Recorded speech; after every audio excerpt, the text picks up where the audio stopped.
নমস্কার বন্ধুরা, আমি সুতপা। দেখো, সুতপার কথাকে সঙ্গে করে আজকে নিয়ে এসেছি একটা অনবদ্য ঘুগনি রেসিপি, যেটা দেখলেই জিভে জল আসবে আর খাওয়া তো দূরে। এর জন্য আমি রাত্রিবেলা মটর ভিজিয়ে রেখেছিলাম, ঘুগনির যে মটর হয় সেই মটর। এবার দেখতেই পাচ্ছ ফুলে কি অবস্থা হয়ে গেছে মটরগুলো, পুরো একদম চাপলেই দুই ভাগ হয়ে যাচ্ছে, এরকম হয়ে গেছে মটরগুলো। সারা রাত ভিজলে যেমন হয়, সকালে আমি ঘুগনিটা করেছি। এবার মটরটাকে সিদ্ধ করার জন্য আমি দিয়ে দিলাম জল। জলটা না প্রায় 1.5 কর মতন মটরের উপর দিয়ে থাকবে, সেই পরিমাণে আমি জল দিয়েছি। মটরের উপরে 1.5 কর জল না থাকলে না দেখবে মটরে না অনেকটা জল টেনে নেবে, সেই কারণে জল একটু বেশি দিয়েছি। আর জলের মধ্যে দিলাম লবণ দিয়ে একটা সিটি দিয়েছি। সিটি দিয়ে দেখো কি অবস্থা, পুরো মটরগুলো সিদ্ধ হয়ে গেছে। আর এই মটর সিদ্ধটা মটরের উপরে নির্ভর করে, মটর কেমন মানে ভালো মন্দ থাকে। কিছু মটর দেখবি একটার জায়গায় 2টো সিটি লাগে, কিছু মটর একটা সিটিও লাগে না। আমার এটা একটা সিটি দিলে সিদ্ধ হয়ে গেছে। আর স্পেশাল বানানোর জন্য 1 নম্বর হচ্ছে দিচ্ছি এই যে নারকেল, দেখতে পাচ্ছ।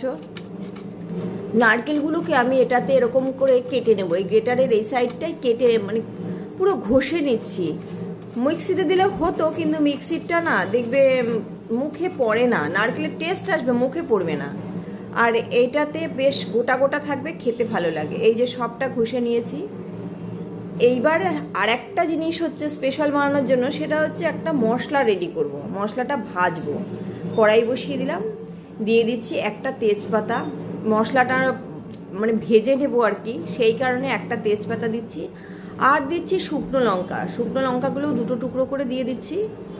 এই শুকনো লঙ্কার পরিমাণটা না যে যেমন ঝাল খাবে সেই পরিমাণে দেব। আর দিয়ে দিলাম 1 চামচ পরিমাণে ধনে।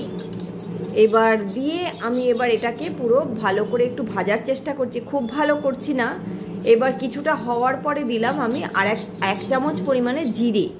প্রথমে ধনে দিলাম, কারণ ধনেটা দেখবে ভাজতে না একটু সময় লাগে, সেই কারণে। আর তারপরে দিলাম জিরে। এবার সব কিছু ভালো করে ভেজে আমি তুলে নিলাম। এইবার আবার কড়াই বসিয়ে দিয়েছি, কড়াইতে দিয়েছি সর্ষের তেল।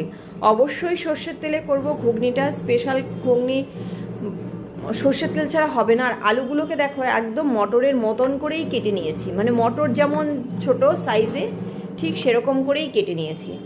আর নিয়েছি এই যে পেঁয়াজ আর রসুন, একটা বড় মাপের রসুন ছাড়িয়ে নিয়েছি। আর পেঁয়াজটা আমি 2টো পেঁয়াজ দিয়েছি বড় বড়। এবার রসুনগুলোকে না কেটে নেব। আমি রসুন কিন্তু আমি কোন মানে বাটা মশলা হিসেবে রসুন আমি কিছুই দেব না, মশলা একদমই ছাড়া, বাটা মশলা ছাড়া আর কি। এটা আমি ওই যে মশলাটা ভেজে রেখেছি ও ছাড়া আর কিচ্ছু দেবো না। আবার ওইটা দেওয়ার পদ্ধতিটা অন্যরকম। এই করতে করতে দেখো এই যে রসুনগুলো সব আমার এই যে ছুরি দিয়ে ছোট ছোট করে কেটে নিচ্ছি। আজকে না একটু আওয়াজ হচ্ছে, কালী পুজোর তো, সেই কারণে এই যে ঢাকের আওয়াজ নিশ্চয়ই শুনতে পাচ্ছ। এবার কি করব, একটু আওয়াজ হচ্ছে, তোমরা একটু ম্যানেজ করে নিও। আর এই দেখো নিয়ে এসছি 2টো টমেটো, মিডিয়াম সাইজের 2টো টমেটো। টমেটোগুলোকেও না কেটে নিচ্ছি আমি, কোনোটাই কিন্তু পেস্ট করব না। টমেটোগুলোকেও একটু ছুরি দিয়ে কুচি করে কেটে নিচ্ছি। এদিকে আলুগুলো কিন্তু ওই যে বললাম মটরের সাইজে কিন্তু কেটে নিয়েছি আমি, একদম ছোট ছোট চৌকো চৌকো করে কেটে নিয়েছি। এই করতে করতে দেখো আর একটা টমেটো আমি পুরোটাই কেটে নিচ্ছি। এতটাই টেস্ট হয় এই ঘুগনিটা, এর আর কি বলবো। মানে ট্রাই না করলে বুঝবে না যে কতটা টেস্ট হয়। ওগুলো সব রেডি হয়ে গেছে। এবার ওই তেলে আমি দিয়ে দিচ্ছি 2টো তেজপাতা আর 2টো শুকনো লঙ্কা ফোড়নে দিয়ে, এর মধ্যে আমি এই যে আলুগুলোকে দিয়ে দিলাম ভাজার জন্য। তেলটা দিয়ে আমি গ্যাসটা কমিয়ে রেখেছিলাম, যে মশলাটা যেহেতু তোমাদেরকে দেখানো হয়নি, গুছিয়ে নিয়েছিলাম। এবার সেই আর তারপরে সব থেকে বড় কথা, রসুনটা তো কাটা হয়েছিল না, তাই এই করতে করতে দেখো আলুগুলো ভাজা হয়ে গেছে। আলু ভাজা এই 60% হলেই আমি আলুটা ফাঁকা করে সেই মাঝখানে দিয়ে দিলাম রসুন কুচিগুলো। এবার তোমরা হয়তো বলবে রসুনটা কেন আগে দিইনি। রসুনটা আগে দিলে রসুনের আর এই যে ভাজা মশলাটা কিন্তু গুঁড়ো করতে হবে, তাই মিক্সির জারে ওই যে নিয়ে নিলাম। রসুনটা আগে দিলে রসুনের ভাজাটা আগে হয়ে যেত এবং রসুনের গন্ধটা না কড়া হয়ে যেত।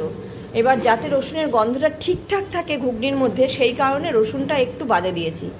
এই দেখো নাড়তে নাড়তে রসুন আর আলু সব একসঙ্গে হয়ে গেছে, দুটোই লালচে হয়ে গেছে। আলুটা 60% হয়ে গেছে, তারপরে রসুন দিয়েছি। দেওয়ার পরে রসুন আর আলু যখন পুরোপুরি হয়ে গেছে, তখন দিয়ে দিলাম পেঁয়াজগুলো তখন দিয়েছি। দিয়ে এইবার দেখো কি করছি, দিলাম একটু লবণ, পেঁয়াজটা যাতে হয় তাড়াতাড়ি সেই কারণে একটু লবণ দিয়ে দিলাম। আর পেঁয়াজ যে একটু লবণ বলে দেবে তাড়াতাড়ি একটু নরমও হয়ে যায়। আর এই ফাঁকে এই যে মশলাটাকে গুঁড়ো করে রেখেছি, ওই যে মশলাটা ভেজেছিলাম আমি, সেটা মিক্সি জারে ওই যে গুঁড়োটা দেখিয়ে দিলাম। এবার মশলাটাকে গুঁড়ো করে রেখে এইবার এটাকে পুরো ভাজা ভাজা করার চেষ্টা করছি। ভাজা ভাজা করে নিয়ে দিয়ে দিচ্ছি আমি টমেটো আর নারকেল কুচিগুলো সব একসঙ্গে দিয়ে দিলাম। দেখতেই পেয়েছো নারকেল কুচি আর টমেটো পুরো একসঙ্গেই যে দিয়ে দিলাম। দিয়ে এইবার সব শুদ্ধ না, এইবার একটু ধৈর্য ধরে এটাকে ভাজতে হবে। ধৈর্য ধরে ভাজার মানে হচ্ছে গ্যাসটা কমিয়ে একটু সময় নিয়ে করব। এই যে দিয়ে দিলাম ওপর থেকে হলুদ, লবণ কিন্তু আমরা মটর সিদ্ধতে দিয়েছি, প্লাস আবার পরে আবার একটু দিলাম। লবণ দেওয়াটা একটু হিসাব করে দিতে হবে। হলুদ দিয়ে নিয়ে এইটা দিলাম হচ্ছে একটু চিনি, ব্যালেন্সের জন্য, ঘুগনিতে একটু ব্যালেন্সের জন্য চিনি দরকার। দিলাম একটু চিনি, দিয়ে গ্যাসটা কমিয়ে ঢাকা দিয়ে দিয়েছি। এই যে পদ্ধতিটা আমি বেশ কয়েকবার করেছি, মানে 10 থেকে 12 মিনিট আমি এই যে মশলাটাকে সব শুদ্ধ কষানোর চেষ্টা করেছি, পুরোটাই কিন্তু গ্যাস কমিয়ে ঢাকা দিয়েছি আবার খুলেছি। একদম এরকম করতে করতে দেখবে নারকেলের না একটা তেল ছাড়বে, আর দেখলেই বোঝা যাবে হয়ে এসেছে। ঠিক সেই সময় ওই যে মশলাটা যেটা গুঁড়ো করে রেখেছি সেই মশলার হাফ মশলাটা আমি দিয়ে দিলাম এই যে কষানো হয়েছে এর মধ্যে, দিয়ে আবার একটু নেড়েচেড়ে মিশিয়ে নিচ্ছি। নেড়েচেড়ে মিশিয়ে প্রত্যেকটা জিনিসের মধ্যে এই মশলার গন্ধটা আর কি ঢুকে যাবে। ভাজা মশলার গন্ধ তো বুঝতেই পারছো কেমন লাগবে খেতে, একদম টাটকা টাটকা মশলা দিয়ে ভালো করে মিশিয়ে নিয়ে দিয়ে দিলাম এই যে ঘুগনির যেটা মটরগুলো যেটা সিদ্ধ করে রেখেছিলাম, একদম সব শুদ্ধ পুরোটা দিয়ে দিলাম। দিয়ে একবার একটু নেড়েচেড়ে মিশিয়ে নেওয়ার চেষ্টা করছি পুরোটা। এই যে দেখো একদম নেড়েচেড়ে মিশিয়ে নিয়ে এইবার এটাকে একটু ভালো করে ফুটবে কিন্তু। এবার ঢাকা দিয়ে আমি এটাকে বেশ খানিকক্ষণ ফোটাবো। এই যে জলটা আমি জলটা পরিমাণটা অনেকটাই বেশি দিয়েছিলাম। এবার তার কারণ এই দেখো একটু ফুটলে না ঘুগনির টেস্ট ভালো হয়। ঘুগনি সবসময় ধরতক্তা একটু তাড়াতাড়ি করলাম অতটা টেস্ট হয় না। এবার ভালো করে ফুটলে যখন দেখবো মোটামুটি হয়ে এসেছে, আরেকটু হবে, ঠিক সেই সময় দিয়ে দিলাম এই যে ভাজা মশলার বাকি যেটা ছিল সেইটা, আর তার সঙ্গে ধনিয়া পাতা। এই দুটোই একসঙ্গে, প্রথমে ভাজা মশলাটা দিলাম, তারপরে ধনিয়া পাতা, বেশ খানিকটা পরিমাণে ধনিয়া পাতা দিয়ে দিলাম। এবার ভাজা মশলা ধনিয়া পাতা দিয়ে শুধু ভালো করে একটু মিশিয়ে নেব। এটাকে কিন্তু আর খুব বেশিক্ষণ ফোটাবো না। এটাও এই দেখো আমি গ্যাস কিন্তু অফ করে দিয়েছি, ধনিয়া পাতা দিয়ে আমি এটাকে গ্যাস অফ করে দিয়েছি।